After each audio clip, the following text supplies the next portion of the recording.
Imagine it. An all-black, polished SUV gliding up the curved drive of the Summit Lux Hotel in downtown Denver. The tires grind gently over the gravel, a subtle crunch echoing beneath the calm hum of twilight. The sky. It's an oil painting of fading orange and brushed steel gray, like dusk took its time tonight. Smooth, deliberate, and a little dramatic. The SUV stops. The engine quiets. And then the door swings open. Out steps Lydia Grant. 45. Black. Composed. Not flashy, no need to be. She's the kind of woman whose presence does the talking before her lips even part. There's a quiet hum to her aura, like something coiled beneath a calm surface. She's dressed with intention but not for attention, worn in leather loafers that have seen boardrooms and baggage claims, a sharp navy blazer layered over a soft cream knit, and slung casually over one shoulder, a canvas tote that's been through some things. No Gucci, no monogram, no assistant holding an umbrella, just Lydia, just the CEO. She's not here for the spotlight, not tonight. What she wants: room key, a bed with decent pillows, maybe a long hot shower to clear her mind before an emergency board meeting tomorrow. That's it. Nothing extra. But life.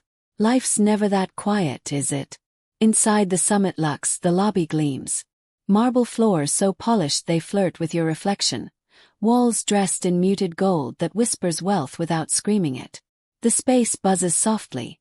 Glasses clinking, low conversations bouncing under ambient lighting. A couple laughs near the bar. A jazz version of Ain't No Mountain hums from the ceiling speakers. Lydia steps through it all like she's gliding, headed straight for the front desk. She doesn't need to scan the place. She knows it, built it, molded every design choice. Her loafers click once, twice.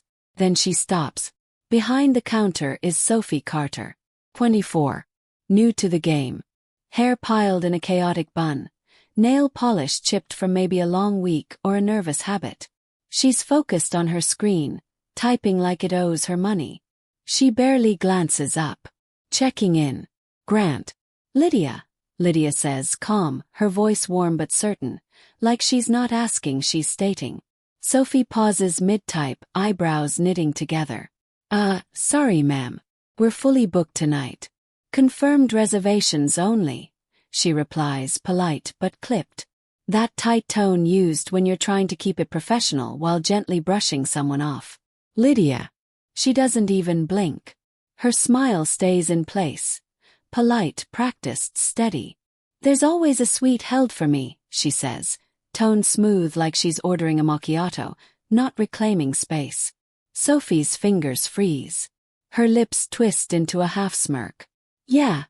Well, not tonight. The temperature shifts. Just a little. Lydia doesn't move, doesn't flinch. Her tote still resting against her hip like a forgotten thought. Sophie leans back in her chair now, one brow arched, settling into a posture of doubt. No suite. No record. Maybe you've got the wrong hotel, Sophie says, adding a shrug that practically says, not my problem. Lydia tilts her head, her smile never leaving. This is the Summit Lux, right? She asks, eyes narrowing slightly. My name's on it, literally. Sophie lets out a short, disbelieving breath. A laugh laced with sarcasm. You're saying, you own this place. The words drop like a marble into water, loud enough to ripple across the room. A couple in matching Patagonia sweaters freezes mid-conversation. A guy sipping a whiskey at the bar turns slowly, curiosity on his face. All eyes. They're starting to shift toward Lydia now. Still breaking ceilings, the kind that were supposed to shatter ages ago. But there's no bitterness in her bones, no grudges dragging behind her heels. Just memory, pure, sharp memory. And it fuels her fire like kindling in a storm. She could have turned that whole scene viral. Thousands of retweets, headlines flashing, a frenzy on the timeline. It would have been easy. But that's never been her move. Lydia Grant doesn't perform. She proves. This was never about going viral. It's always been about respect. Earned, not begged for, felt, not forced. And so now, here she is again. Moving steady through the crowded terminal, where announcements echo like static, and travelers hustle in every direction, eyes darting but never landing on her. Unseen, maybe, but unshaken. Always. She doesn't need them to look. She needs them to realize their doubt. She turned that into a lesson. A living, breathing mirror. One they can't unsee anymore, no matter how hard they try. She's the truth they missed while scanning for the lie they expected.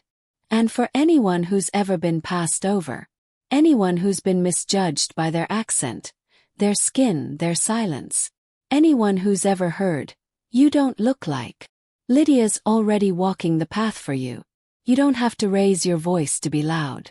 You don't have to scream to leave echoes. Know your worth. Walk like it.